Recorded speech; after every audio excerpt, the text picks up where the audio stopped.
Merci à vous, merci beaucoup.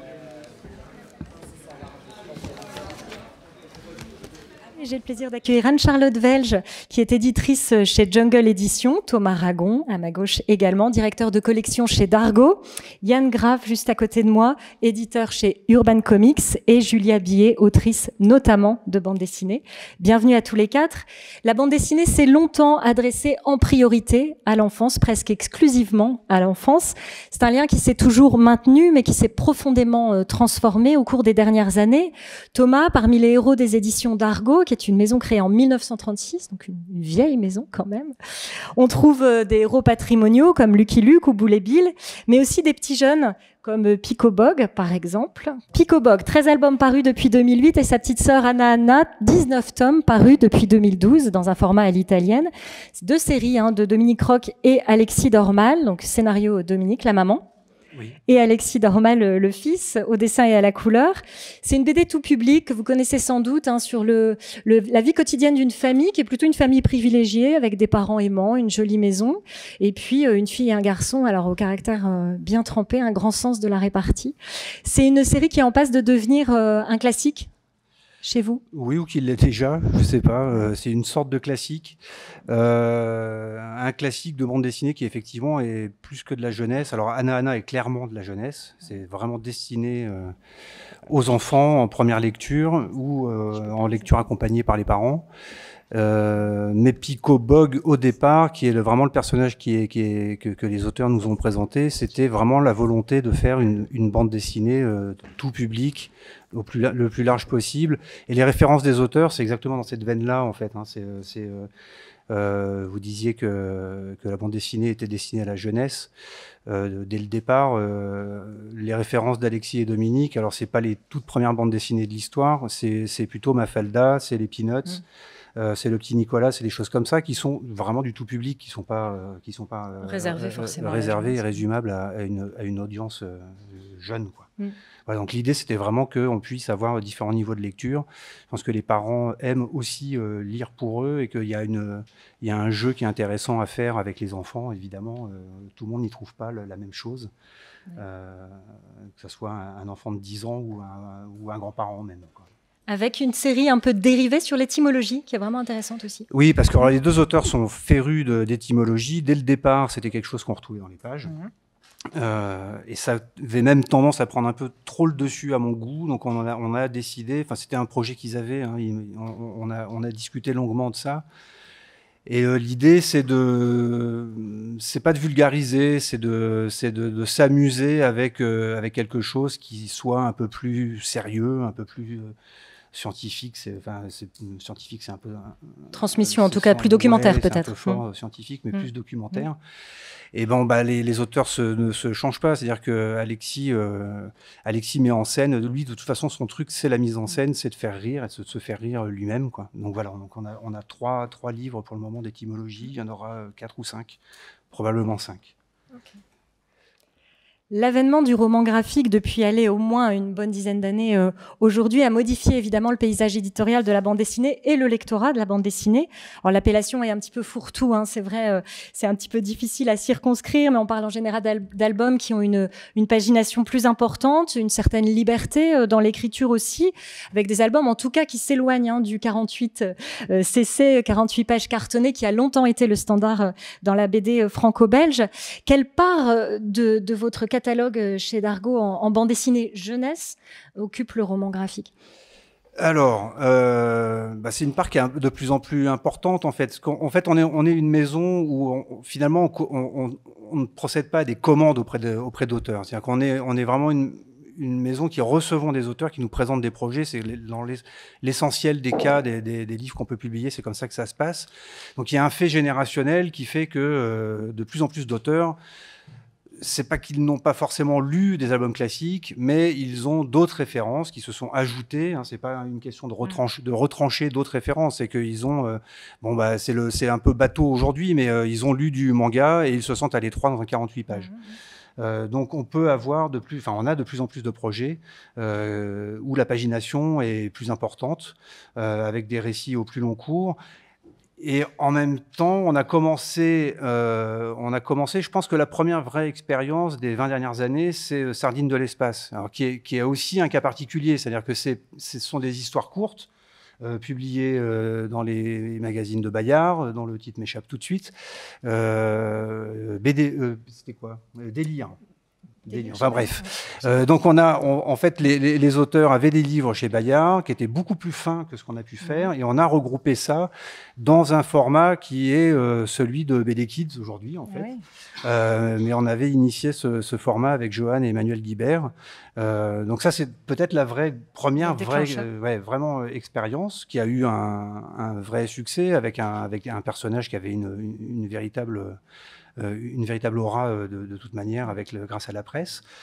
Et ensuite, on a des expériences comme tout dernièrement, il y a eu Zoc. Donc ça, c'est une jeune autrice qui a tout juste 23 ans, qui m'a pour l'anecdote mis un sacré coup de vieux quand elle m'a dit que ah oui, c'est toi l'éditeur du Monde de Milo, qui est une série jeunesse en 54 planches, voilà, qui m'a dit ah ouais, c'est super, ça j'ai adoré quand j'étais au collège. Alors que la série est en cours, qu'elle a à peine 10 ans. Bon, voilà, Donc il y a eu une évolution de ces auteurs et autrices qui ont envie de long cours. Elle vient, on le voit là à l'écran, elle sort des Gobelins, donc son univers culturel, c'est l'animation évidemment, puisqu'on apprend l'animation à l'école des Gobelins. C'est le manga, mais c'est pas seulement ça, c'est aussi un peu le comics, et c'est aussi le cinéma sans dessin. Voilà, donc c'est... En fait, notre rôle, si on en a un, c'est d'accueillir les projets, d'essayer de les accompagner, de faire les meilleurs livres possibles. Si un livre doit faire 160 pages, ce ne sont que des paramètres. Si c'est cohérent par rapport à l'histoire. Voilà, il faut que l'histoire le mérite. Dans le cas de Zoc, c'est très contemplatif, donc on ne pouvait pas faire ça en 4 albums de 46 planches. Bien sûr. Donc voilà, donc le forme doit suivre le fond. Un autre exemple peut-être là, oui, Derrière le rideau également, alors qui est un petit donc de Sara Del Giudice, voilà, qui elle aussi est une très jeune autrice, puisqu'elle est encore à l'école d'Angoulême. Alors elle a fait d'autres écoles avant, donc ça c'est un projet de fin d'études en fait. C'est un projet de fin d'études, exactement, oui. Donc Sara raconte, enfin c'est inspiré, il raconte l'histoire de ses grands-parents en fait pendant la Seconde Guerre mondiale. C'est un album assez fort, dont l'histoire est très... C'est l'histoire de Yael, une petite fille juive de 8 ans qui perd sa mère emportée par la maladie. Alors on est en 1937 dans un village de Provence, et un petit peu avant le décès de sa maman, elle trouve son papa caché derrière un rideau avec une autre femme, et au moment du décès de sa maman, peu de temps après, le papa se remarie. En même temps, évidemment, on est dans un contexte où la collaboration et l'antisémitisme bouleversent les repères, et elle va petit à petit prendre conscience de son identité juive qu'elle n'avait pas du tout auparavant. Oui, contrainte et forcée, elle va prendre, comme beaucoup de juifs avant la guerre, qui n'étaient pas forcément très religieux, en fait, ont dû prendre leur identité à bras-le-corps, contraint et forcé en quelque sorte, quoi. Donc ils se réfugient dans une maison, et le rideau va clore une espèce de boucle assez puissante. Voilà, donc un récit très, très mature pour quelqu'un de cet âge. Sarah en parle de manière très, très émouvante, parce qu'en fait, elle a fait des recherches elle a interrogé sa famille. Donc elle a redécouvert aussi certains aspects de cette histoire-là. Donc c'est une sorte de documentaire ou d'autofiction, d'autobiographie matinée de fiction, dans un album parfaitement jeunesse aussi. Parfaitement jeunesse, et justement avec un traitement graphique qui fait penser aussi à l'album tout court, oui. Certaines doubles pages qui sont entièrement... Oui, on est assez proche de l'album de littérature de jeunesse, tel qu'on le définit, en effet. Ouais. Absolument. Julia Billet, vous êtes autrice de nouvelles, de romans, d'albums jeunesse, de poésie également. Et en 2017, vous avez publié La guerre de Catherine aux éditions Rue de Sèvres, avec Claire Fauvel au dessin. C'est un album qui a reçu le Fauve Jeunesse à Angoulême en 2018. C'est l'adaptation d'un roman que vous aviez publié du même nom, à l'École des loisirs en 2012. On rencontre dans cet album Rachel Cohen, Alors, on a une espèce de passerelle un peu naturelle, c'est vrai, entre les deux livres, dans une façon d'évoquer la Deuxième Guerre mondiale sans la montrer forcément. Là, en l'occurrence, Rachel, elle va devoir prendre le nom de Catherine Collin et fuir d'un endroit à un autre pour échapper à l'avancée des Allemands. Et au départ, elle est élève à la Maison des Enfants de Sèvres en 1941. Alors, c'est une maison en plus qui correspond à une histoire familiale pour vous. Cette histoire est inspirée de choses voilà, qu'on vous a transmises par rapport à votre maman. On aborde la Seconde Guerre mondiale un peu comme derrière un filtre, d'une façon très originale, avec la photographie qui est au cœur de l'histoire. Oui, alors c'est vrai que c'est une partie de mon histoire familiale, mais que j'ai complètement fictionnée, mise en fiction, pardon. Donc il y a ce lieu, la Maison des Enfants, qui est un lieu qui est important, effectivement, puisqu'il a vraiment existé. D'ailleurs, je vous recommande vivement de voir le film de Michel Leclerc qui s'appelle Pingouin Goéland, leurs 500 petits, qui évoque ce lieu. Et donc, effectivement, j'évoque la guerre au travers des yeux et au travers du regard de cette jeune adolescente, qui est préadolescente tout au début de la guerre. Et on va lui donner en fait un appareil photo juste avant qu'elle parte de Paris, puisque elle est juive et elle va être une de ses enfants cachés. Ma mère a été une enfant cachée, donc c'est aussi inspiré de ce moment de sa vie. Sauf que ma mère était beaucoup plus jeune au moment de la guerre que mon héroïne. Et donc, avec cet appareil photo qui est en Rolleiflex et qui a la particularité, je ne sais pas si certaines d'entre vous ont déjà tenu en main cet appareil, mais qui a une particularité, c'est que le viseur, en fait, est en bas. Donc, en fait, pour regarder en face, on doit regarder en bas. Donc, on ne regarde pas les choses en face, mais on les filtre par le biais de l'appareil photo, qui, grâce à un jeu de miroir, en fait. Et donc, elle va traverser la guerre avec cet appareil photo. Elle va rencontrer une fois un soldat allemand, et en fait, il va lui sauver la vie. Plutôt sympathique. Donc, en fait, c'est la guerre à la hauteur d'une jeune fille, dans une France qui est une France occupée, mais pas à tous les coins de rue non plus. Et pourtant, la guerre est là, omniprésente. Pour moi, ça, c'était important, puisque c'est aussi ce qui reste de mon histoire familiale. C'est aussi ma mère qui a vécu toute cette période-là, mais enfant. Et ce qui lui en est resté, c'est la peur, la terreur, et tous ces mouvements, tous ces gens qu'elle a rencontrés alors qu'elle était toute petite. Sans avoir le temps de s'attacher, parce qu'à chaque fois, il faut fuir dans un nouvel endroit. Vous avez tout de suite été enthousiaste à l'idée que ce roman devienne une bande dessinée. Vous avez vu les premiers dessins de Claire Fauvel et qui vous ont plu immédiatement. Comment êtes-vous passées toutes les deux de cette écriture romanesque à une écriture bande dessinée, justement ? Claire a fait un énorme travail. C'est vraiment là, je crois que c'est elle qu'il faut vraiment saluer pour tout ce travail de bande dessinée. On s'est, peut-être pour vous donner une petite anecdote, les premiers croquis qu'elle a faits, donc on ne se connaissait pas encore, donc je les ai reçus et j'ai été complètement bouleversée parce que l'héroïne ressemblait à ma mère quand elle était adolescente et je me suis dit mais c'est incroyable, en lisant mon roman, elle arrive à percevoir. Donc j'ai vu tout de suite de la magie entre nous. Bon. Un peu plus tard, elle m'a dit qu'elle avait en fait trouvé une photo de ma mère sur Internet et que c'était la magie. Donc la magie a été un petit peu, mais ça nous a beaucoup fait rire parce que moi, je suis arrivée la première fois où je l'ai rencontrée, je me suis dit mais ici il y a quelque chose entre nous, c'est incroyable, voilà. Mais il y a eu quelque chose entre nous de toute façon. Et en fait, j'ai été très admirative très vite de la façon dont elle s'est emparée du roman. Du découpage qu'elle a proposé, qui me paraissait très juste et j'ai trouvé qu'elle amenait son univers, et c'est ça qui est très beau, je trouve, quand on est auteur-autrice, c'est d'être à la découverte de l'univers de l'autre. C'est-à-dire que pour moi, la dessinatrice, le dessinateur sont vraiment des créateurs et moi, j'ai été émerveillée, surprise de son boulot très vite, quoi. Et puis de sa sensibilité, enfin, c'était je suis pas quelqu'un de visuel, donc en fait je visualise pas. J'avais pas une idée de mes personnages. J'avais pas leur visage. Du coup, elle me les a donnés, elle me les a offerts. C'est beau ça. Anne-Charlotte Welsch, les éditions Jungle ont été créées en 2003. Elles font partie du groupe Stenkiss. Et vous, dans la collection Frisson, vous avez édité un autre roman graphique qui s'appelle Hanté. C'est la première BD. Je vais vous montrer tout de suite. Hop. Voilà. C'est la première BD de Michael Olivier, qui est également romancier, qui n'avait jamais fait de scénario de bande dessinée auparavant, et Nicolas Pitz au dessin. C'est un roman fantastique pour jeunes adultes, où on découvre la jeune Tilda, que vous voyez ici, qui est traumatisée après le décès de sa sœur jumelle, un décès accidentel, dont elle se sent responsable. Et voilà Tilda dans une profonde dépression, qui doit entrer dans un institut pour jeunes en difficulté, pour essayer de surmonter ce traumatisme. Et lors d'une séance de spiritisme improvisée, elle va se mettre à voir des fantômes. Alors c'est vrai que dans cet album, il y a à la fois le deuil, la culpabilité, la maladie psychiatrique, le suicide qui sont évoqués. C'est une richesse quand même thématique très importante et sans jamais infantiliser quoi que ce soit.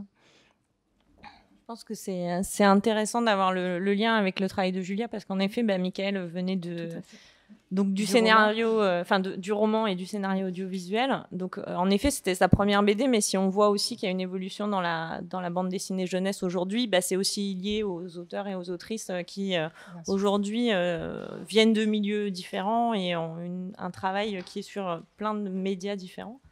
Donc, en effet, le travail de Michael qu'on connaît par le roman, puisqu'il a beaucoup publié, notamment chez Thierry Magnier en jeunesse. Moi, je connaissais le travail de Michael en roman, et c'est vrai que quand on s'est rencontrés, je ne me voyais pas travailler avec lui que sur les sujets sur lesquels il était fort et qui, moi, me touchaient particulièrement. Donc, l'adolescence, et ici, en effet, la gestion du deuil, le retour à la vie, le rapport au corps, à soi, aux autres, qui sont traités tout au long de cette BD. Quand on a commencé à travailler sur ce projet avec Michael, c'était normalement dans le cadre de la collection Frisson, donc qui est aussi une collection dans laquelle on a travaillé avec Franck Tillier, avec la Brigade des Cauchemars, qui est une collection, pour le coup, on parlait de projets qui sont apportés par les auteurs. Là, c'est plutôt une collection qui pose un cadre, puisque c'est du chair de poule en BD, si vous voulez, pour essayer de synthétiser la collection. Et au début, Hanté, c'était censé être un album de 60 planches en 2 tomes, un diptyque. Voilà, c'est devenu un gros one-shot. Et c'est Michael et Nicolas qui ont décidé de faire ça. Et moi, je les ai accompagnés dans cette idée. Mais ce qui nous semblait important, c'était la partie fantastique, le fait aussi d'apporter et de traiter ces sujets sans jamais être moralisateur ou sans jamais avoir quelque chose de pédagogique ou de quelque chose... Oui, c'est une vraie aventure. Et voilà, c'est une vraie aventure. Il y a une chasseuse de fantômes. Ces sujets sont la toile de fond, mais bien sûr. Et bien sûr, il y a cette histoire un peu de spiritisme qui est un peu une expérience un peu de la vie adolescente, je pense, dans lesquelles pas mal de jeunes lecteurs peuvent se reconnaître et qui, là, du coup, sert à l'histoire et permet ensuite d'enclencher le fait que Tilda va chercher à rencontrer sa sœur, puisque maintenant qu'elle voit des fantômes, elle se dit qu'autant rendre ça... Peut-être elle va pouvoir poursuivre l'histoire, la relation avec sa sœur, avec un traitement graphique qui est vraiment intéressant de Nicolas Pitz sur justement cette question de rendre à la fois visible au lecteur l'invisible et le monde réel. Oui, alors ça, c'était la grande force de Nicolas et de Michael sur ce projet, c'était comment on rend les fantômes sans tomber dans quelque chose qui est un peu cliché, un peu déjà vu. Voile blanc. Qui pouvait être un peu grotesque aussi. Puis il y a une sensibilité dans le travail de Nicolas et dans l'écriture de Michael, que je trouve ils ont extrêmement bien réussi à retranscrire ici, et qui n'était pas facile. Je vais vous spoiler un peu l'histoire, je suis désolée. Mais à un moment, Tilda passe de l'autre côté, donc elle va elle-même prendre cette forme éthérée qu'on voit sur les planches qui sont au-dessus. Et il fallait montrer qu'elle était devenue fantôme tout en n'étant pas devenue fantôme, je ne vous dis pas pourquoi. Mais voilà, il y avait tout un jeu, et ça, c'est vrai que c'est extraordinaire quand on accompagne des auteurs qui sont tellement... créatifs et qui se font des ping-pong et qui se disent « Ah ouais, mais on pourrait faire ça, mais on pourrait faire ça. » Et comme Julia le disait tout à l'heure, c'est vrai que Tilda n'a pas du tout la tête que Michael avait imaginée, et en même temps, c'est Nicolas qui l'a personnifiée d'une façon qui était tout à fait singulière et qui, une fois qu'elle était là... C'était personne d'autre. C'était personne d'autre. La bande dessinée a évidemment évolué ces dernières années, mais le statut aussi des enfants a évolué ces dernières années. On ne s'adresse plus à eux de la même façon qu'on pouvait le faire il y a 30 ans. Et il y a des sujets qui restent tabous, certes, mais Vous allez comprendre tout de suite. Voilà. Il y a aussi des sujets dont on peut parler beaucoup plus ouvertement, et notamment avec la bande dessinée. Alors, les règles, c'est un sujet, en effet, dont se sont emparées deux autrices américaines, Lily Williams et Karen Schneemann. Alors, ça ne devrait pas s'en aller. Voilà. Alors, l'histoire de cet album, ce sont 4 jeunes qui sont lycéennes dans un lycée américain et qui vont s'unir pour militer, justement, afin que ce tabou des règles n'en soit plus un, qu'on puisse installer dans le lycée des distributeurs de serviettes périodiques gratuites, par exemple, et qui vont vraiment entrer dans une campagne militante. Les règles sont une question de santé publique, une question qui affecte plus de la moitié de nos effectifs, dit la jeune Abby au proviseur. C'est un sujet qui n'est pas facile à aborder, même encore aujourd'hui, et pourtant, c'est pas trop militant, c'est drôle, on s'ennuie pas. Alors, comment vous avez travaillé sur cet ouvrage-là, pour les Français, du coup? Ce que je trouvais intéressant en proposant ce projet à discuter autour de cette table, c'est aussi de dire que la BD jeunesse, elle n'est pas en vase clos dans le milieu franco-belge, elle est aussi, en effet... poreuse avec les auteurs et les autrices, mais nous aussi, ce qu'on va publier, ce qu'on va choisir de publier sur le territoire français, ça a du sens. Et c'est vrai que Les règles de l'amitié, c'était un bouquin, moi, c'était un livre que tout de suite j'avais envie de publier. C'est un ouvrage que j'aurais aimé avoir, moi, adolescente. C'est une façon de montrer plein de personnages différents, de montrer plein de situations différentes et puis de avoir ce jeu de dire les règles aujourd'hui c'est sans tabou et il faut en parler et c'est vrai que dans la collection de romans graphiques ados qu'on a aux éditions Jungle, pour nous c'était important et essentiel d'avoir des sujets qui touchent directement aussi les adolescents et qui puissent leur parler directement sur toutes les questions qu'on se pose aussi à ces âges qui sont un peu charnières. Avec une approche intéressante parce que la jeune Abby, elle tient un blog qui s'appelle Ligne Rouge, un blog 100% dédié aux règles. Et à travers ce blog, ça permet de donner à la bande dessinée une approche documentaire, puisqu'en effet, il y a des pages entières qui sont dédiées à l'histoire des règles, par exemple, ou qui mettent en avant des personnages féminins emblématiques des luttes féministes, puisque la maman de cette héroïne, elle était féministe. Donc là, il y a aussi une volonté de permettre aux lecteurs d'apprendre et puis de s'emparer aussi de ces sujets de société. Exactement. Et ça, c'est quelque chose qu'on retrouve de manière assez forte en fait dans notre ligne éditoriale sur le roman graphique ado. C'est l'envie de dire en fait des ressources, il y en a plein. On les donne, on les met à la fin, on les met un peu au milieu, c'est des personnages qui les introduisent, etc. Mais en fait, pour ceux qui ont envie et besoin d'aller creuser plus loin, il y a toujours de la matière. Alors, c'est une espèce de façon aujourd'hui de cacher peut-être le côté pédagogique qui était plus fort. De l'insérer dans la narration, effectivement. De l'insérer dans la narration, et puis de montrer que les parcours militants aussi s'inscrivent dans une histoire, ils viennent pas de nulle part et là c'était de montrer que il y avait des féministes déjà qui avaient travaillé sur les règles, il y avait plein de choses et c'est un ouvrage qui a vraiment une réception et notamment en CDI qui est très forte et on a eu beaucoup de retours de dynamiques locales qui ont été faites par des jeunes collégiennes et des jeunes lycéennes pour essayer de rendre... C'est un ouvrage utile, effectivement, et drôle. C'est vrai que c'est agréable, c'est drôle. Yann Graff, créé en 2011, le label Urban Comics, c'est une filiale des éditions d'Argo. Il exploite, grâce à un accord de licence avec Warner Bros, le catalogue et les personnages de DC Comics en France. Parmi vos collections, il y a Urban Link. Alors, on va aller voir tout de suite... Voilà, avec notamment, alors Urban Link, le roman graphique qui ne te lâche pas. Elle a été lancée en 2020, cette collection, et on y retrouve par exemple Harley Quinn dans un album qui s'appelle Breaking Glass, publié en 2021, de Mariko Tamaki pour le scénario et Steve Puck pour le dessin. Vous voyez ces contes de fées avec une héroïne mignonne comme un cœur, genre princesse en robe longue qui parle aux animaux. Notre histoire n'est pas comme ça. Ça, c'est dit clairement. Alors ici, l'héroïne, elle a 15 ans. Elle s'appelle encore Arlene Quinzel. Elle débarque seule à Gotham City où Mama et ses drag queens vont la prendre sous leur aile et elle va rencontrer un certain Joker également. C'est une valeur sûre de votre catalogue, Yann, cette Harley Quinn ? Alors oui, et ce qui est intéressant, c'est que ce genre de personnage, donc comme Harley Quinn, débute au départ dans un dessin animé, dans l'adaptation animée de Batman. C'est un personnage qui ensuite est intégré dans les bandes dessinées classiques de Batman, donc les bandes dessinées qui sont publiées mensuellement aux États-Unis. et qui sont plus portés, on va dire, sur l'action, sur les péripéties, les enquêtes. Mais petit à petit, le personnage commence à capter un plus vaste public. Alors, il y a aussi les transpositions en jeux vidéo, il va y avoir les transpositions en film, qui en font un personnage qui transversal complètement. Et quand DC Comics décide de se lancer dans le roman graphique young adulte aux États-Unis, c'est une des premières créations. Donc, ce qui est intéressant avec cet album, c'est qu'on est à mi-chemin dans le graphisme. Steve Pugh, c'est vraiment un vétéran du dessin comics. Il a commencé vraiment dans les années, je crois, 80.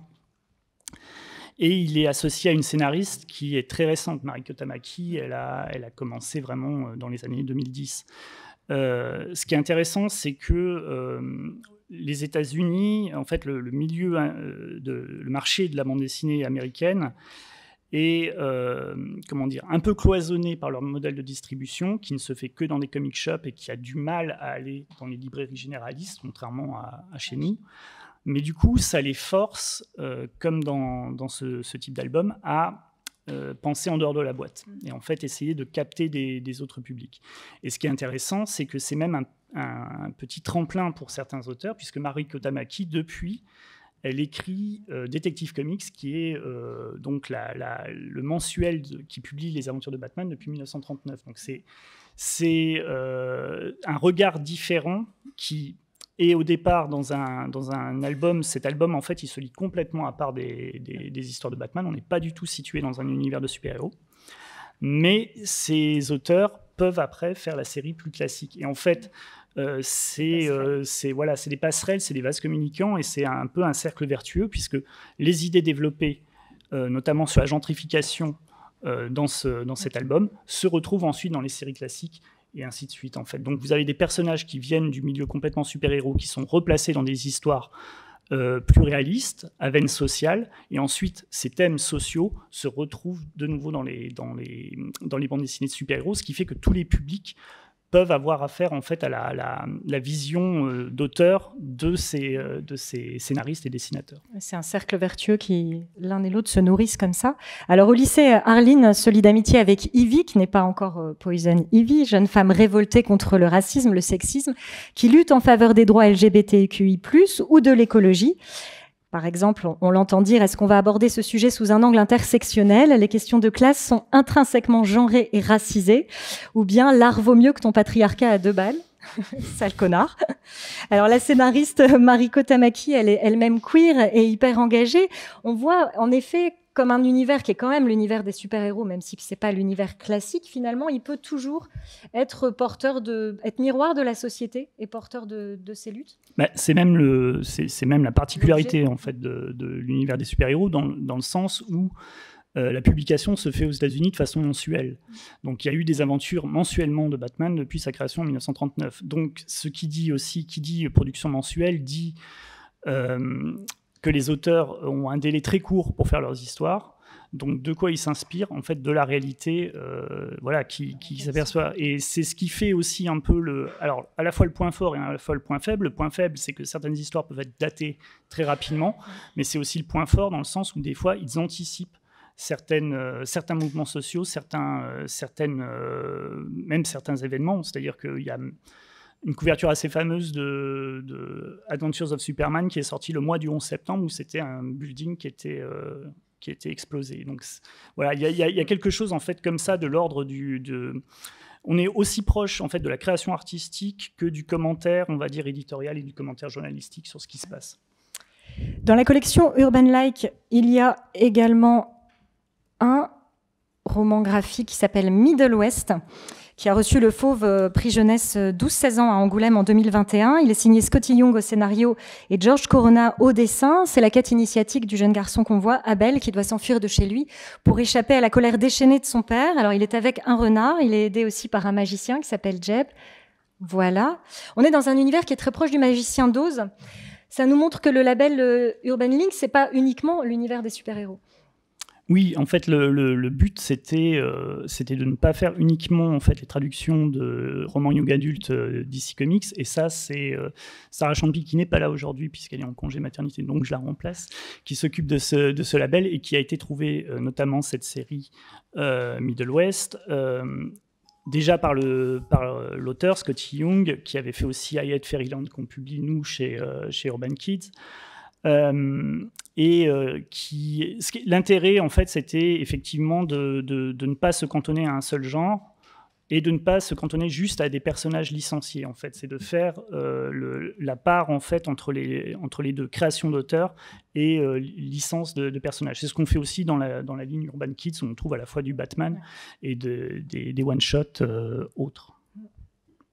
Effectivement. Et ça, c'est une vraie réussite en termes d'univers. Ouais.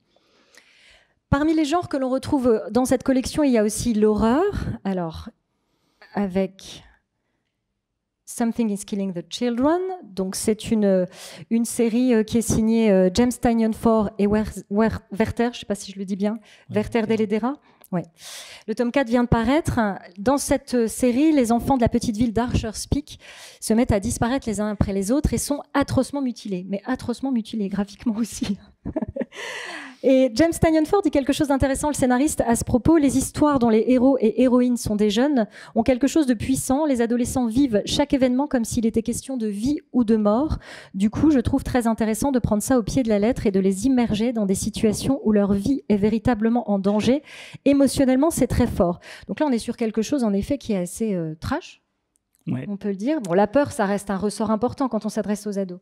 Ouais, et qui a été du coup un petit, on ne peut pas parler de faux pas, mais on a tenté au départ de le mettre dans la collection Link, et puis finalement on la réintègre dans la collection Urban Indies, parce qu'on est effectivement sur un fond d'horreur, on est sur des figures classiques, en fait, notamment du cinéma d'horreur, c'est-à-dire la série Scream, voilà, ce genre de slasher où des adolescents se font tuer par des monstres. Tynion, il a cette capacité justement à pouvoir écrire le scénariste et cette capacité d'écrire des ados complètement crédibles. Donc il y avait cette idée, voilà, de faire passer d'abord le message sur le côté réaliste des relations ados, mais on a vu que le genre prenait le pas, en fait, et le genre de l'horreur prenait le pas. Donc du coup maintenant c'est resitué plutôt dans notre collection Urban Indies, mais on voit que voilà, le public, on peut avoir des héros ados, et on peut toucher un public, on va dire, plutôt adulte, parce qu'il y a aussi la culture du film d'horreur qui s'est développée plutôt dans les années 80-90 via les vidéoclubs. Donc voilà, il y a des fois des petites, comment dire, des réorientations, mais voilà, on est encore sur quelque chose de complètement diversifié. Même dans le trait graphique, on est complètement à l'opposé de ce qu'on a pu voir, par exemple, avec Harley Quinn Breaking Glass. Bon, après, on sait qu'il est plutôt salutaire pour les enfants et les jeunes de se confronter à leur peur via la fiction. On peut se rassurer avec ça. C'est pas moi qui le dis, ce sont les spécialistes. Anne-Charlotte, alors, question peur, mais moins peur quand même. Hein. Dans la collection Frisson chez Jungle, il y a, vous l'avez évoqué, La Brigade des Cauchemars. 5 tomes parus depuis 2017. Hop, nous y voilà. Signé pour le scénario Franck Tillier, qui est un grand auteur à succès de romans noirs, de thrillers. Et puis, c'est son premier scénario original de bande dessinée, on peut le préciser, puisqu'avant, il a adapté certains de ses romans, mais c'est la première fois qu'il écrit vraiment pour la BD. Et Guillaume Dumont au dessin, Drac à la couleur. Donc là, ce sont des albums plus classiques, peut-être dans leur moins roman graphique, en tout cas, des albums de 56 pages qui correspondent davantage aux standards de la BD franco-belge. Donc les héros, Tristan et Esteban, 14 ans, font partie de la Brigade des Cauchemars, créée par le professeur Angus. Ils ont la possibilité, pour aider les enfants à se débarrasser justement de leurs mauvais rêves, ils ont la possibilité d'entrer dans ces rêves, littéralement, afin d'en comprendre l'origine et de les aider à en sortir. Le prix Collège a été attribué au Festival d'Angoulême. On peut parler de BD de genre, là, vraiment, pour les enfants ? Oui, je pense que c'était l'idée déjà de la collection et je pense que oui, en effet, on retrouve, comme en adulte, en fait, des genres qui s'intègrent dans la jeunesse. Et ce que je trouve intéressant sur la Brigade des cauchemars, c'est que, en effet, là, on n'est pas sur du roman graphique, on est sur des choses très rythmées, on est sur un format qui est très classique, 22-29-5, avec voilà, un découpage qui est assez travaillé. Et Yoongi a vraiment une part de création très forte là-dedans, parce qu'on a toute la gestion entre les cauchemars, ce qui se passe dans le monde réel, le professeur Angus, lui, reste dans le monde réel, les enfants sont dans les cauchemars. Et peuvent en rester prisonniers. Hein, c'est tout rester prisonniers. Et voilà, l'idée au début, c'était de dire les peurs, la peur qu'on a, les peurs nocturnes, enfin les peurs de chacun, de tomber dans le vide, la peur du noir, etc., de les traiter sous ce jeu un peu d'une brigade qui vient à chaque fois essayer d'aider le rêveur sur le pourquoi cette peur, d'où elle vient, à quoi elle fait écho, et ouais, voilà comment ça fonctionne. Enfin voilà, on parle de romans graphiques, on parle de récits qui s'allongent. Je pense qu'il y a quand même aussi un dynamisme sur la série qui reste assez fort. On est vraiment sur la Brigade des cauchemars, on est sur de l'épisode. Alors ça c'est un petit peu grossi au fur et à mesure des tomes. Au début on était en effet sur 54 planches, aujourd'hui on est plus sur 70. Mais voilà, l'idée c'est que chaque tome amène une aventure qui est autoconclue. On a un fil rouge avec des personnages qu'on va voir grandir, évoluer, etc. Mais à chaque fois on a une aventure un peu complète, un épisode. Un épisode, des personnages soumis à des émotions fortes qui sont très expressifs à chaque fois dans la BD, et chaque cauchemar permettant de créer une ambiance différente. Exactement. Effectivement, on est dans un monde différent à chaque fois, même si l'aventure se clôt. Ça fait des bons ingrédients pour une série télé, ce genre de choses. C'est en cours. C'est en cours. Vous pouvez pas en dire plus. Bon, non, peut-être sur France Télé. Peut-être. En tout cas, il y a un travail. Il y a un travail audiovisuel qui est en cours, et c'est vrai que voilà, Franck, en ayant travaillé, c'est ça qui est intéressant aussi avec les auteurs, c'est qu'il a travaillé pour le roman, il a travaillé pour l'audiovisuel, il travaille pour la BD, et du coup là forcément dans les développements audiovisuels, il est impliqué, et on espère en effet que ça va amener une série française. Ça serait bien. Autre exemple de BD de genre avec vous, Julia Billet, Le mystère de la chambre froide. C'est un album, alors là, un polar en bande dessinée sur lequel vous avez travaillé, un polar dans le monde des cuisines et des prisons, qui se présente comme une tragédie en 4 actes. C'est l'histoire de Jeannot Chaban, qui est un chef cuisinier accusé d'avoir assassiné un critique gastronomique. Comment vous avez scénarisé cette histoire et travaillé avec le dessinateur sur ce genre polar vraiment En fait, donc, j'ai travaillé avec Simon Bailly, qui était... J'ai travaillé avec Simon Bailly. C'était un de ses premiers livres, le 2e, je crois. Il est maintenant...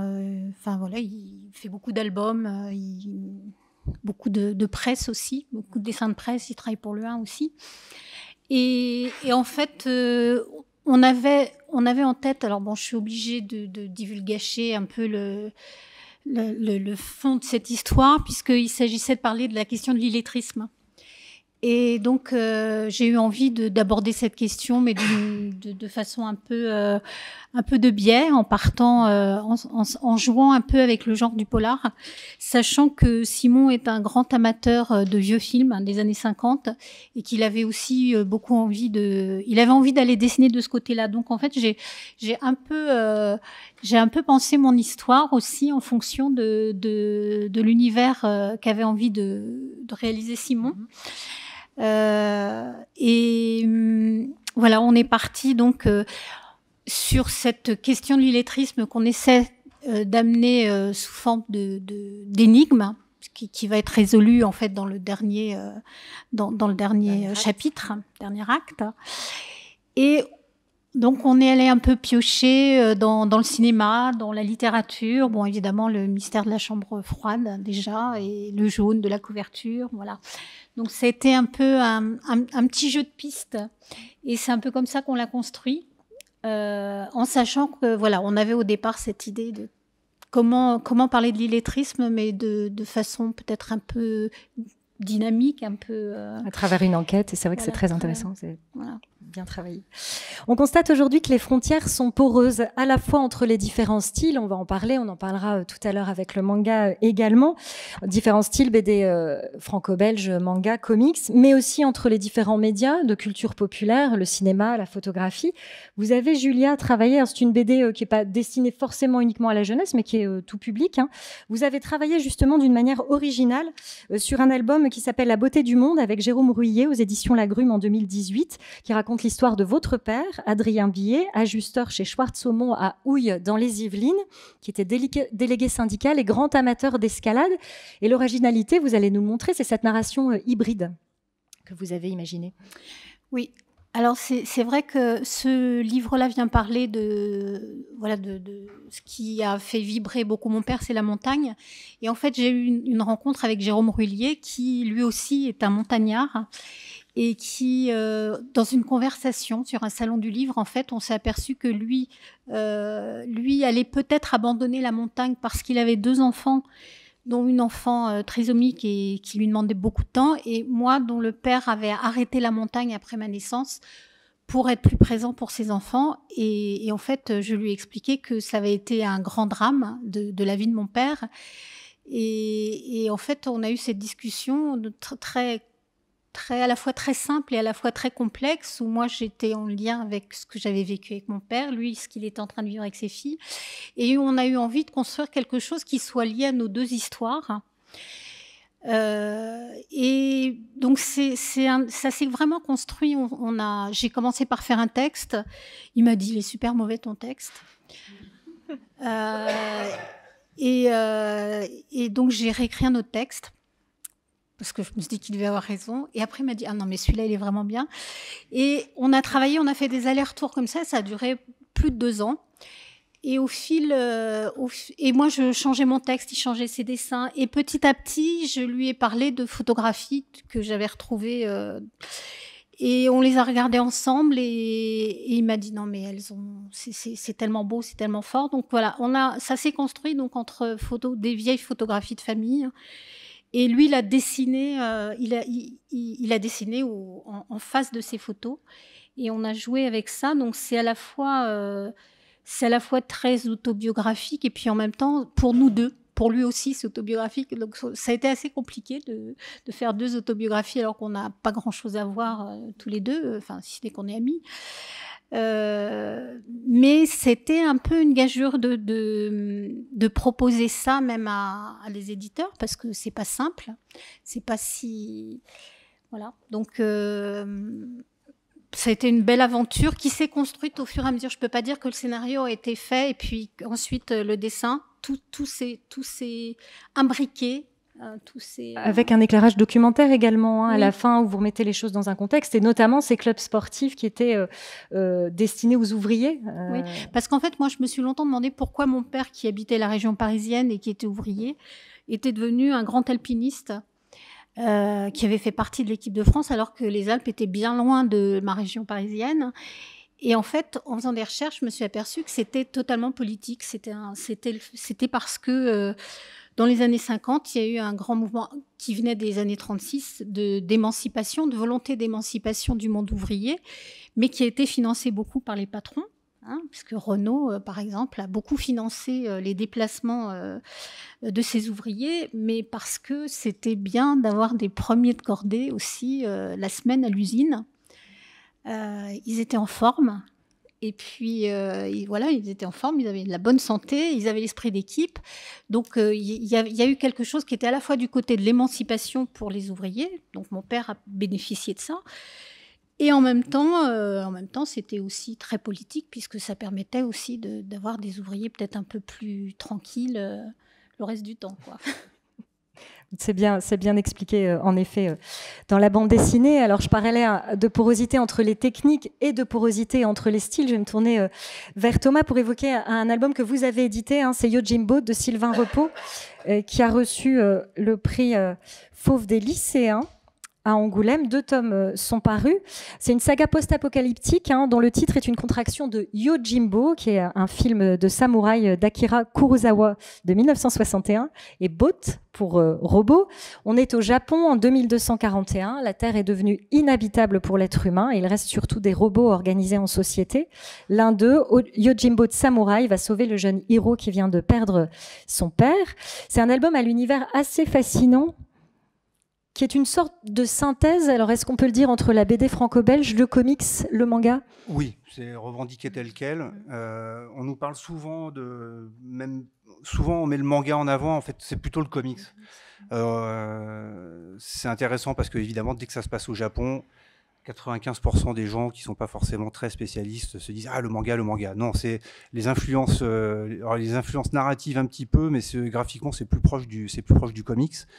Mais Sylvain, pareil, c'est ce que je disais tout à l'heure vis-à-vis au sujet de Jade Co, mais avec d'autres références. Mais c'est quelqu'un il est un peu plus vieux, il a 33 ans. C'est quelqu'un qui est comme tous ces jeunes qui ont eu tout à portée de main, en fait. C'est ça qui est intéressant avec cette génération, c'est-à-dire que moi je suis très vieux, donc quand s'intéresser au Japon dans les années 80, c'était très compliqué. Il n'y avait pas Internet, donc il y avait le champ accessible des références était beaucoup plus réduit, ou en tout cas c'était beaucoup plus compliqué. Aujourd'hui, nos jeunes ont une chance énorme, c'est que ce soit en musique, en dessin, en cinéma, n'importe quoi, ils peuvent passer de l'un à l'autre, du jeu vidéo au dessin animé, du dessin animé au film, du film à la bande dessinée, etc., à la littérature. Donc oui, Sylvain, c'est le fruit de cette capacité à s'intéresser à tout. Yojimbo, c'est garde du corps, guerrier garde du corps, le bot robot. La première référence, c'est effectivement un vieux film de Kurosawa, donc en noir et blanc, comme quoi on peut avoir moins de 40 ans et être capable de regarder des films en noir et blanc. C'est encourageant, c'est intéressant. Ça nous rassure. Et alors, c'est un auteur évidemment intéressant. Il avait envie d'écrire, comme beaucoup d'auteurs, il avait envie d'écrire le livre qu'il aurait envie de lire. Et il est donc pas si jeune que ça. Il a mis beaucoup de temps à venir frapper à la porte des éditeurs. Il a vraiment laissé maturer son histoire, sa technique. Il est complètement autodidacte, ou presque. Il a fait du dessin technique, donc il n'est pas totalement autodidacte en dessin, mais enfin voilà, il n'a pas fait les grandes écoles de dessin ou de bande dessinée. Et ça lui a pris un certain temps, et il a rencontré le public, en tout cas lycéen, immédiatement, parce qu'on en est au 4e prix des lycéens. En fait, il y a eu celui d'Angoulême, il y en a eu d'autres. Donc c'est une très très belle histoire pour lui, quoi, vraiment. Pour nous aussi, évidemment, parce c'est pas si fréquent d'arriver à toucher les lycéens. En fait, ça veut tout et rien dire. Vous le savez mieux que moi encore, pour ceux qui travaillent en bibliothèque, le spectre de lecture est quand même assez large, quoi.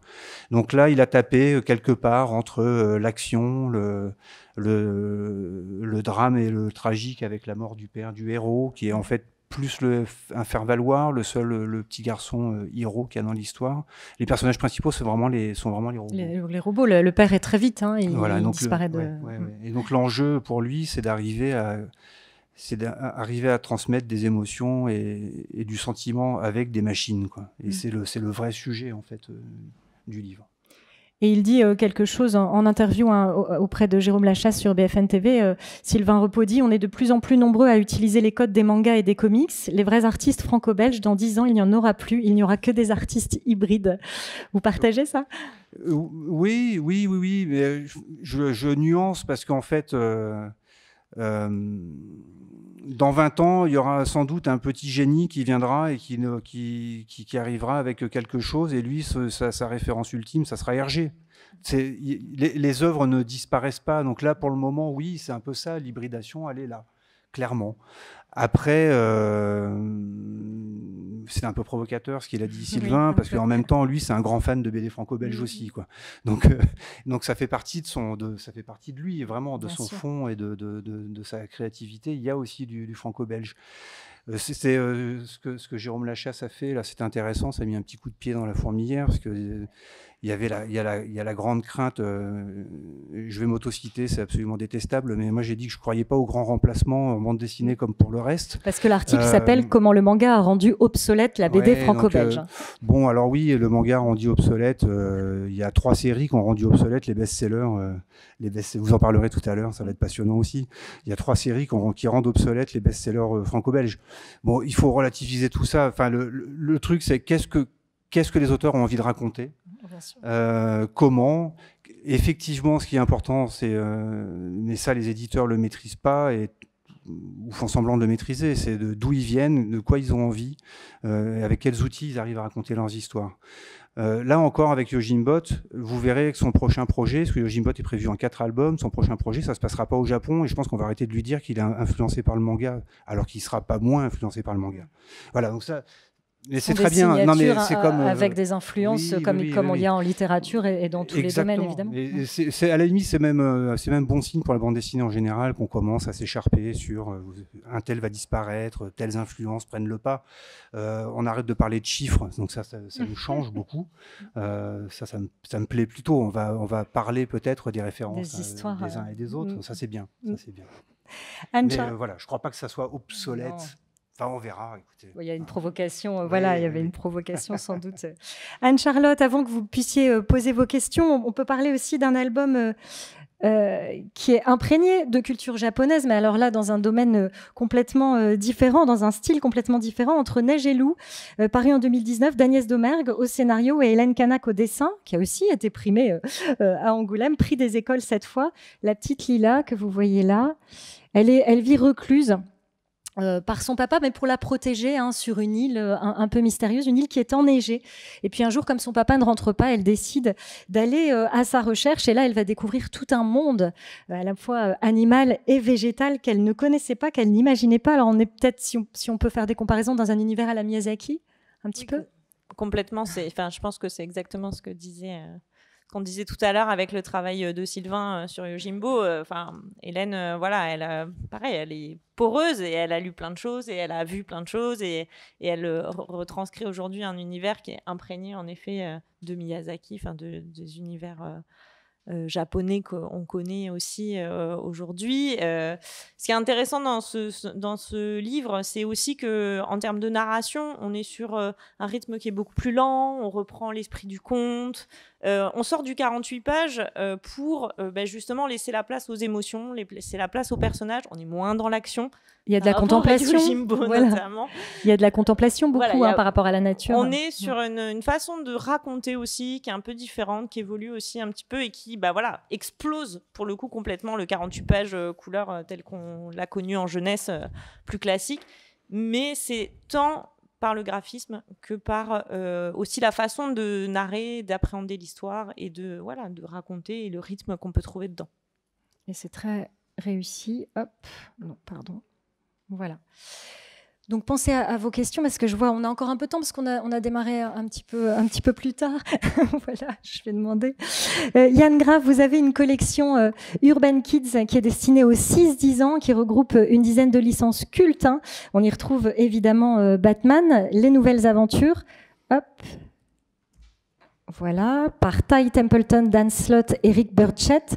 Ce sont des livres qui sont, eux, inspirés d'une série animée ?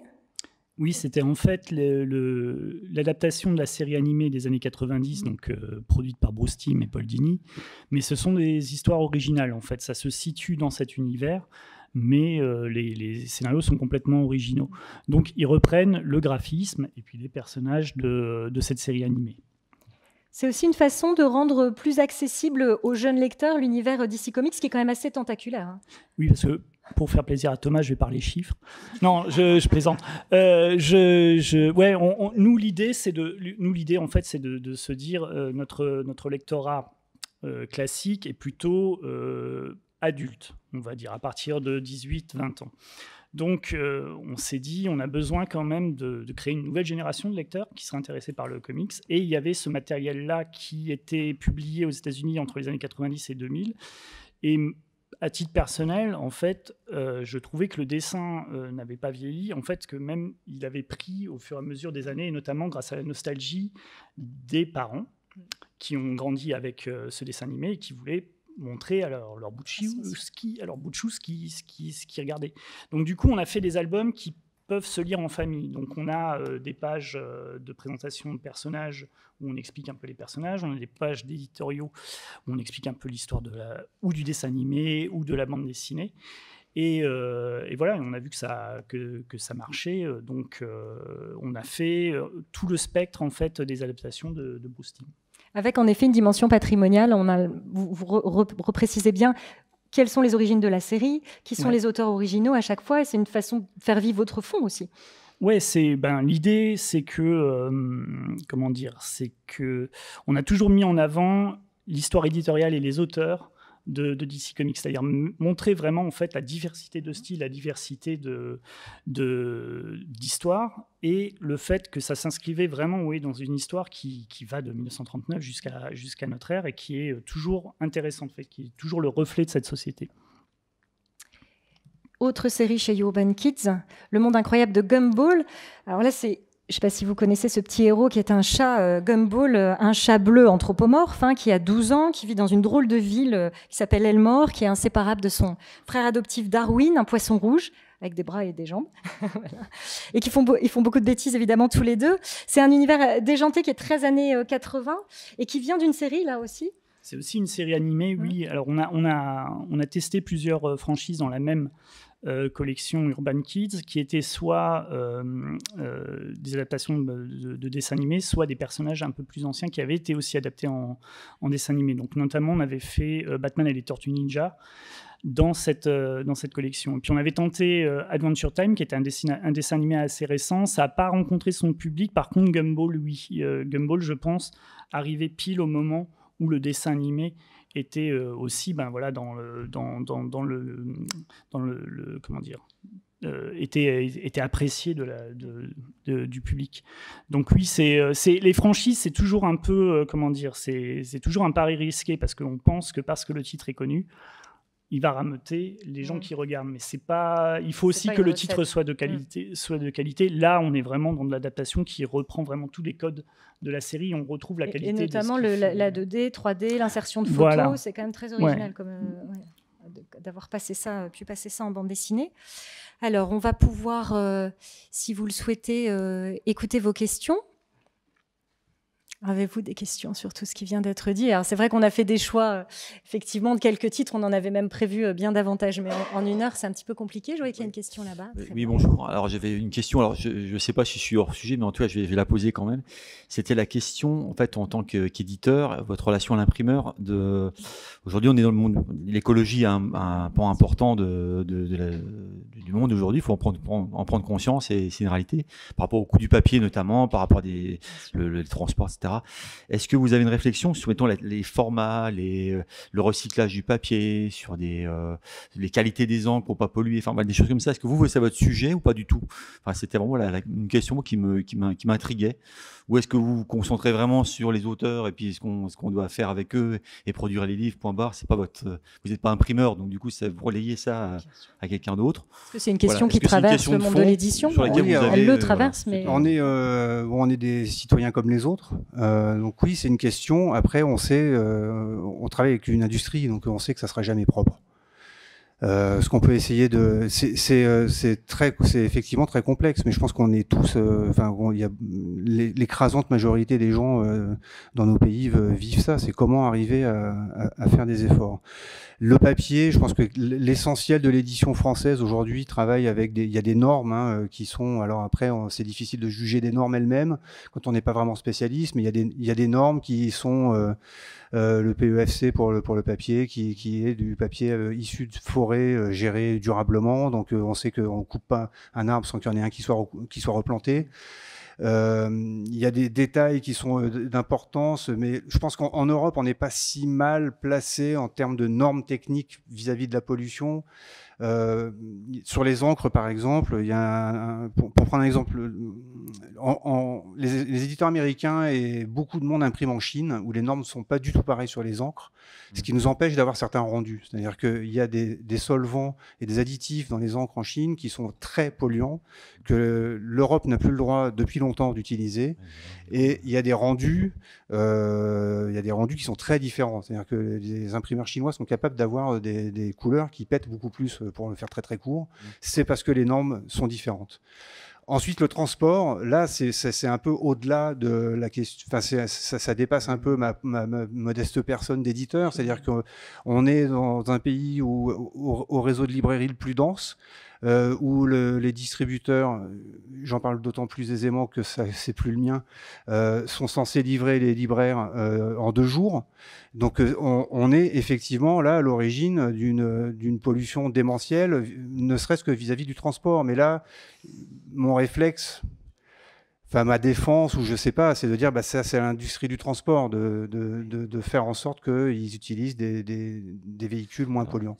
Donc, excusez-moi, si je peux rebondir sur ce que vous dites. Donc du coup, alors, à ce moment, la politique du pilon aussi, enfin vous connaissez aussi en tant qu'éditeur, forcément la politique de retour avec les quantités des fois industrielles de livres qui sont pilonnés. Est-ce qu'en termes de calcul, de réflexion sur les tirages peut-être. Oui, la réflexion sur le tirage. Non, je vais vous décevoir. Ouais, on est dans un monde néolibéral, c'est-à-dire que ce qui compte, c'est le résultat plus que la portée écologique. C'est triste. Après, non, mais c'est très clair. Enfin, les éditeurs de livres de poche n'intègrent pas les retours, ils les pilonnent direct, parce que ça coûte moins cher d'en réimprimer que de traiter le retour et de les remettre en stock pour éventuellement les redistribuer. En bande dessinée, l'objet coûte tellement plus cher qu'un livre de poche à fabriquer que nous, on en est encore à trier et à réintégrer une grosse partie des retours pour les remettre dans le circuit. Mais le jour où imprimer un livre coûtera moins cher que toute la procédure de trier, réintégrer au stock, je suis sûr que mes patrons décideront, ils écouteront cette intervention. Peut-être que certains démentiront, mais ils décideront de pilonner directement aussi. On a une réaction par ici sur ce sujet. Oui, bonjour. Juste pour compléter tout le détail très intéressant que vous venez de donner, il y a un facteur sur lequel vous n'avez pas de prise, c'est la pâte à papier, la fabrication de la pâte à papier qui est une catastrophe en termes écologiques. Et là, vous ne savez pas trop quoi faire là-dessus. Les retours, c'est un outil de gestion des libraires, donc c'est un peu... Enfin, moi, ça me gêne un peu de l'entendre dire comme ça. Si vous regardez l'Observatoire de la librairie, le taux de retour des libraires indépendants, c'est 14 ou 15%, donc c'est pas dramatique non plus. Ce qui fait que sur la question des retours, il faut peut-être regarder sur d'autres circuits de vente, ponctuellement. Et la question dont vous ne parlez pas, les éditeurs, c'est la question de la surproduction éditoriale. Écoutez, moi je peux en parler, mais je ne vais pas prendre toute la parole. Si. Enfin, moi je peux en parler. Écoutez, on fait 12% du chiffre d'affaires de la bande dessinée avec 2% des titres et on paye tous nos auteurs. Voilà. Et c'est-à-dire qu'on fait 130 titres par an sur combien 5000 nouveautés. Donc personnellement, je ne me sens pas ultra concerné au premier chef en termes de surproduction. Par contre, je me sens concerné au premier chef. Ouais. Le monde de l'édition en général. Ouais. Oui, mais oui. Bon, c'est une question, effectivement. Est-ce que d'autres éditeurs veulent réagir sur cette question de la surproduction? Ça marche. Oui, en fait, la question de la surproduction, c'est ce que disait Thomas, c'est qu'on est dans un modèle néolibéral. Donc, en fait, quand vous avez une compagnie qui vous demande de faire tous les ans plus pour que les actionnaires puissent avoir plus, fatalement, vous tombez dans la surproduction. Mais c'est la surproduction, oui, c'est dans le modèle néolibéral. Donc, voilà, votez bien. C'est ce que j'ai envie de dire. Changer le modèle. Changer le modèle, votez mieux. Peut-être juste pour revenir sur la partie imprimerie et format, je pense qu'il y a quelque chose qui est assez fort dans la bande dessinée, c'est que le 48 pages, il est basé sur un format d'imprimerie en fait. C'est 24 pages recto, 24 pages verso, ça fait 48 pages et c'est comme ça qu'on a un peu calibré le la narration format. En fait sur ce format-là. À une Donc époque. La technique et la bande dessinée ont toujours été très liées et bien sûr qu'il y a des réflexions sur les optimisations de format et sur toutes ces parties-là, c'est sûr qu'aujourd'hui, vu l'explosion des coûts de fabrication, on est obligé de se poser des questions. Sur la partie écologique, en effet, plus on imprime près, plus on est capable de contrôler aussi comment on produit. Donc je pense que déjà, en étant dans cette démarche-là, j'ai l'impression que ça a quand même un peu... Voilà, que les éditeurs... Pas les éditeurs. J'ai l'impression qu'en tout cas, tout le monde est dans ces logiques-là. Et après, ça n'empêche pas qu'en effet, il y a encore des abus sur des fabrications qui sont faits et des bilans carbone de voyages de livres qui sont déséquilibrés. Mais en tout cas, voilà, je pense que... Enfin, en tout cas, en jeunesse, où l'écologie est un sujet dans beaucoup d'albums, le post-apo et tout ce qu'on connaît, enfin, voilà, on ne peut pas imprimer des livres dans des conditions qu'on connaît.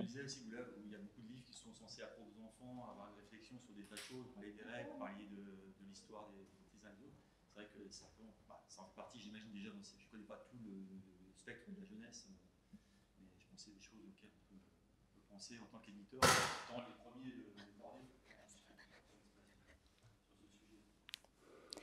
Vous aviez une question, monsieur? Je vois que le micro je était... voulais en fait peut-être rajouter un peu des choses ou mon grain de sel sur ces questions-là, là, comme éditeur aussi. Alors vous parlez de surproduction, monsieur. Juste avant, dans la table ronde précédente, en fait, Sébastien Gnellic parlait d'âge d'or. Et en fait, c'est un peu les deux côtés de la médaille aussi. En fait, c'est-à-dire qu'on n'a jamais eu une telle profusion de création, vous avez vu toutes les belles choses qu'on vient de voir, etc., d'artistes qui peuvent être publiés. C'est aussi parce que en fait, on est dans un moment en fait, voilà, où on a cette place-là. Donc oui, effectivement, de l'autre côté, c'est la surproduction, c'est des ventes moyennes qui baissent, etc. Donc, mais il y a, voilà, c'est une réflexion collective.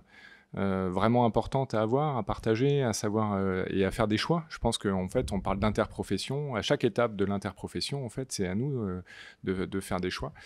Et pour revenir sur la question de l'écologie, c'est une question qui nous revient régulièrement des autrices et des auteurs, qui nous demandent en fait quelles sont nos actions et qui posent les mêmes questions que vous sur est-ce que voilà, vous pouvez me confirmer qu'il y a un minimum d'attention sur l'impression, sur les choses comme ça. Et avec voilà, ce terrible angle mort dont parlait Thomas, qui est sur le transport. C'est là aujourd'hui, s'il y a un effort à faire, où aujourd'hui il y a 0 solution qui sont mises sur la table, qui sont sur la logistique. C'est là où est le problème. Merci. Oui.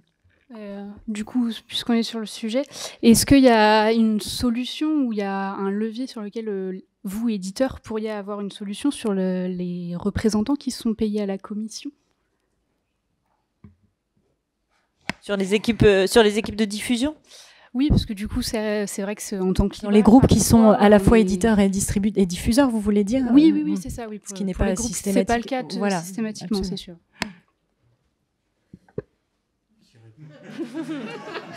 Écoutez, je pense que c'est évidemment quelque chose qui, moi, m'échappe complètement. Et là aussi, c'est encore, je vais avoir l'air de me défausser, mais ce sont des commerciaux qui, dans l'ensemble, je pense, me gagnent peut-être un peu moins bien leur vie que d'autres commerciaux, et que la commission et les primes qu'ils peuvent avoir sur les objectifs qui leur sont fixés, ils sont tous logés à la même enseigne, que ce soit dans l'édition ou ailleurs, quoi. Enfin, j'imagine. Ça, c'est quelque chose qui, vous imaginez bien, qui m'échappe complètement. Ce sont deux métiers à part, ce sont des sociétés à part, même si ça fait partie du même groupe.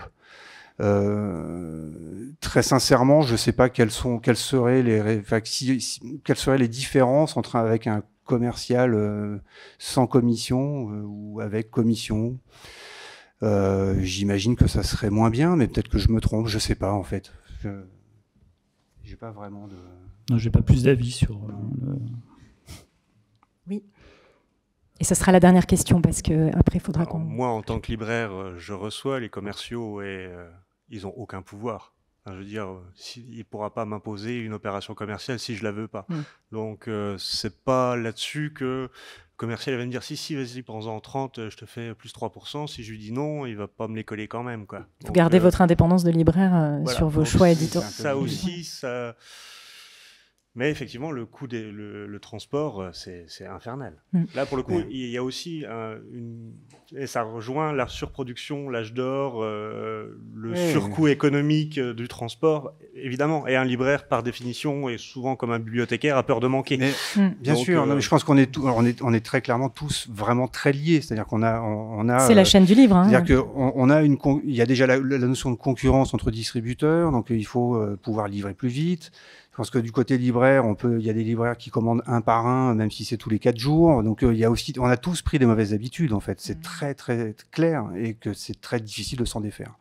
Ça, j'en suis persuadé. Après, quand on a dit ça, on n'a rien dit, mais ça ne peut passer que par l'interprofessionnel de toute façon. Oui, mais il y a tellement de branches et de métiers différents imbriqués avec des contraintes. Et même, propre à chacun. Là, il y aura bientôt les rencontres nationales de la librairie, mais des libraires, vous en avez dans tous les cas. Enfin, je veux dire, des librairies énormes comme Mola à Bordeaux avec 150 employés, et une librairie dans le fin fond de l'Aveyron ouverte, avec un seul libraire, avec bien un sûr. seul libraire ouverte la moitié de la semaine. Ils sont tous les deux libraires, mais ils n'ont pas du tout les mêmes C'est pas le même problèmes métier, économiques. malgré tout. Donc, même dans une seule profession, on peut difficilement généraliser. Trouver des parce que solutions. Ce qui va arranger l'un n'arrangera pas forcément l'autre. Après, il y a des outils comme Prism qui essayent d'arranger le plus de monde possible, mais ça reste perfectible et voilà. Il n'y a pas vraiment de solution sur ce point. Je crois. Malheureusement, on ne pourra pas conclure sur la solution miracle sur toutes ces questions. Oui, une dernière. Bien sûr. Je voulais juste revenir sur cette nouvelle mode de l'hybridation, comme tu le disais Thomas. Est-ce que c'est vraiment générationnel et donc on a affaire à de plus en plus vous avez affaire à de plus en plus de projets d'auteurs qui ont digéré des références, ou est-ce que c'est une problématique d'offre et de demande à laquelle vous répondez pour essayer de faire une riposte à l'essor du manga? Les deux, mon capitaine. Non, il y a réellement, aujourd'hui, il y a des projets, il y a énormément de projets qui sont dans cette veine-là. Il y a des projets, on reçoit des vrais projets de manga, par exemple, vraiment dans le pur style manga, avec les codes, tous les codes, la pagination. On reçoit beaucoup de projets comme ça. Ensuite, on peut pas, notre métier, c'est aussi de pas laisser passer les trains. Donc, il faut aussi être attentif à ça. Voilà. Après, on travaille tous différemment, on essaye tous de faire de bons livres. Donc, et après, on peut s'écharper, on n'aura pas tous la même notion de qu'est-ce qu'un bon livre, mais c'est un peu les deux. Mais c'est aujourd'hui, par exemple, pour changer un petit peu de l'hybridation, mais pour le genre, les élèves qui sortent d'école et qui sont donc plutôt intéressants, à 60-70%, ce sont des filles. Ça, c'est vraiment intéressant. Donc, statistiquement, il y aura plus de projets intéressants qui seront faits par des femmes. Donc ça va changer des choses. Voilà. Et on n'est jamais tributaire que des gens qui veulent bien nous envoyer des projets ou qui sont capables de dessiner, d'écrire et de mettre en œuvre un projet. Oui, et puis juste, on parlait de surproduction, etc. Mais c'est juste que les auteurs, ils sont empreint de tout ce qui se fait en termes de production culturelle, donc de livres, leur époque, de films, de leur époque, et donc oui, forcément, on a de plus en plus de projets qui retranscrivent en fait toute la profusion culturelle qui existe aujourd'hui et qui est une diversité énorme et qui fait que on a des projets aussi qui mêlent un peu tout ça. Merci beaucoup, ce sera le mot de la fin. On va conclure cette rencontre. Merci à tous pour votre attention, merci à nos intervenants. Et puis, on va parler manga. Merci.